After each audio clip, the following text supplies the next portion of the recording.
Hey everyone, and yes, please, I definitely want to see this happen. Please make it happen.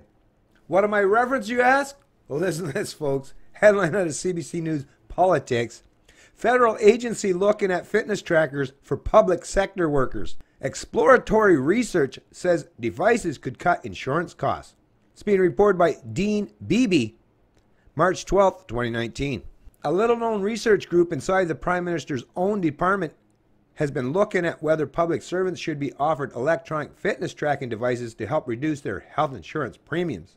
Wearable fitness trackers such as smartwatches also could be used to reward fitness-conscious employees through loyalty points programs such as travel point programs offered by Aeroplan. The exploratory research has been carried out in the Privy Council Office, the central organ of the federal government, by the Impact and Innovation Unit, which experiments with new ways to revitalize the workforce. Sounds so very bureaucratic and authoritarian. But hey, you chose to work for government, so you get what you rightfully deserve. A censored October 22 memo obtained by CBC News under the Access to Information Act sets out the pros and cons of various ways through which the public service could be encouraged to engage in healthy habits using wearable devices. Such tracking devices have evolved rapidly in recent years, from the debut of the Fitbit a decade ago to today's armbands and sensor-equipped shoes. Activity trackers can monitor and record stats on heart rates and sleep, as well as walking and running distances. And I might add, tracking your location and where you are at all times. I mean, we all know how smart these smart devices truly are, right? And they're only getting smarter. Interactive insurance policies give consumers the opportunity to receive discounts on premiums for sharing health-related information through wearable tracking devices, says the memo. It suggests the technology could be used to cut costs in the 600,000 member public service healthcare plan administered by Sun Life Financial.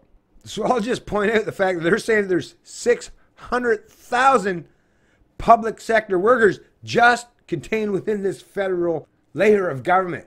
And as we know, based on historical reports from the past, which I've covered in past videos, 4.1 million Canadians in total work for all levels of government, so federal, provincial, and local. It'd be nice to see all those who work in the public sector be forced to have the man track everything they do. Maybe then they'll start to understand and recognize what it's like to be the lowly tax serf, or the lowly consumer, or the lowly private citizen, whose every act is scrutinized and under the microscope of big government. Anyways, I'll post a link to this article in the description of the video below. But yeah, like I say, these people that work for big government or are proponents of big government, yes, I think these people should be held to a high standard in terms of the public, those of us who pay their salaries, being able to micromanage and scrutinize every area of their lives as well. What's good for the goose is good for the gander. And since we already know, based on the Edward Snowden revelations in regards to the 5 eyes and the collect it all mantra, we're all being snooped on and spied on by big government, so of course the federal employees should be included that as well. Matter of fact, because they get these big checks and these gold-plated pension plans, hey, I think we should step it up a few levels actually for these people and monitor them very closely and scrutinize everything they do as a means to hold them to account in the way that they try to impose that on us.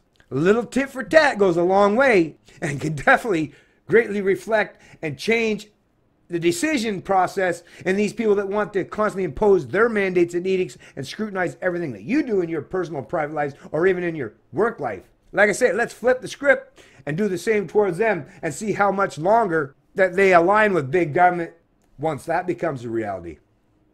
How much you want to bet they'll all of a sudden become very much libertarians themselves and proponents of individual rights, freedom, and liberty, and privacy rights? Probably wouldn't take that long, now would it? It's Canadian Libertarian, and I love liberty.